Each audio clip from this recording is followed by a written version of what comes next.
बनारस हिंदू विश्वविद्यालय का एक छात्र जो 2 साल पहले आखिरी बार लंका पुलिस स्टेशन में देखा गया था, आज उसे सीबीआई ने आधिकारिक रूप से मृत घोषित कर दिया है। बताया जा रहा है कि 2 साल पहले ही उसकी मौत हो गई थी। उसकी मौत की सूचना पुलिस को मिली भी थी, लेकिन वेरीफाई करना उस वक्त जरूरी नहीं समझा। इसके बारे में परिवार वालों को कोई स्पष्ट सूचना नहीं दी। जब पूछा गया कि उस दिन सीसीटीवी कैमरा चल रहा था कि नहीं, तो थाने की तरफ से मना कर दिया गया कि सीसीटीवी नहीं चल रहा था। जबकि आरटीआई में जो ये बात पता चली है कि सीसीटीवी वहां पर उस दिन तीनों सीसीटीवी उस थाने के चल रहे थे। सवाल उठता है कि एक छात्र जिसको विश्वविद्यालय के ही एक ग्राउंड से पुलिसकर्मियों के द्वारा उठाया गया, ले जाया गया, और उसके बाद उसके पिता को भी ये बात पता चली उस लड़के के द्वारा कि मुझे पुलिस ने उठा लिया है, और उसके बाद जब लड़के का कोई अता पता नहीं चलता है, पिता गुमशुदगी की शिकायत दर्ज करवाते हैं, एफआईआर दर्ज करवाते हैं। पुलिस भी कहने के लिए छानबीन करती है, उत्तर प्रदेश सहित आसपास के राज्यों में ढूंढ आती है, लेकिन जिस थाने का बारे में शक किया गया था उसके आसपास के इलाकों में इस बारे में नहीं पता किया जाता है। जिसके बाद गंभीर सवाल खड़े होते हैं कि 2 साल बाद यह बताया जा रहा है कि उसकी मौत तो डूबने की वजह से हो गई थी। और अब तमाम लोगों के साथ साथ जो नाम सबसे ज्यादा उछल रहा है वो लंका पुलिस स्टेशन में उस वक्त तैनात पुलिसकर्मियों का है। सवालों के घेरे में वो है। आइए जानते हैं क्या है पूरा मामला। नमस्कार, मेरा नाम है अनुराग मिश्रा और आप देख रहे हैं जनता जंक्शन। तो पोस्टमार्टम रिपोर्ट कल आई, उसमें मौत का कारण डूबना बताया गया है। अगर आपको पूरी कहानी बताएं तो 20 अगस्त 2020 को इलाहाबाद हाईकोर्ट ने एक छात्र के लापता होने के संबंध में दायर याचिका का संज्ञान लिया।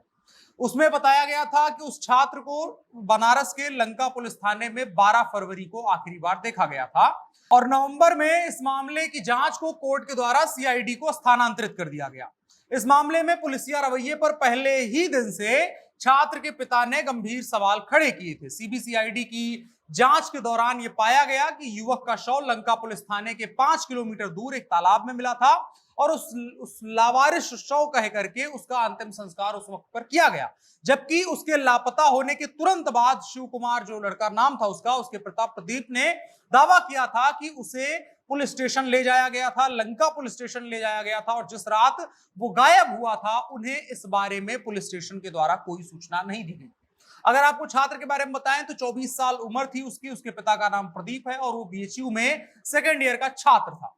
एक फोन कॉल पर बात हुई थी, उसने बताया था कि बीएचयू के एम्फी थिएटर ग्राउंड से कुछ पुलिसकर्मियों ने उसे उठाया है, फिर लंका पुलिस स्टेशन ले जाया गया। इस मामले में हाईकोर्ट में प्रदेश सरकार का प्रतिनिधित्व करने वाले अतिरिक्त सरकारी वकील सैयद अली मुर्तजा ने बताया कल कि स्थानीय पुलिस के जांच अधिकारी ने तालाब में मिले लावारिस शव की अनदेखी की थी, जबकि उस थाने से जुड़ा हुआ मामला ये था और हर तरीके के हर आयाम पर बात उनको करनी चाहिए थी। उन्होंने कहा, एक फोन आने के बाद छात्र को लंका पुलिस स्टेशन लाया गया था, जहां उसे खाना दिया गया और रुकने के लिए भी कहा गया, लेकिन कथित रूप से यह बताया गया कि उसकी मानसिक स्थिति नहीं ठीक थी और वो बिना बताए वहां से चला गया। अब सवाल खड़े होते हैं, पुलिस वाले जिन्होंने एक छात्र को अपनी कस्टडी में लिया है, उसको खाना खिलाया है, वो अपनी मर्जी से थाने से कैसे जा सकता है? जबकि आप आमतौर पर थानों में देखेंगे, अगर आप एक बार गए हैं और वहां से बाहर जा रहे हैं तो बिना कारण बताए आप आमतौर पर थाने से नहीं जा सकते हैं। जबकि पुलिस के वकील का और पुलिस का कहना है इसमें पुलिसिया अत्याचार से जुड़ा हुआ कोई मामला नहीं है। जबकि शिव के परिजनों की तरफ से पेश हुए जो वकील हैं सौरभ तिवारी, उन्होंने इस मामले में पुलिस की जांच में कई चूक के सवाल उठाए हैं।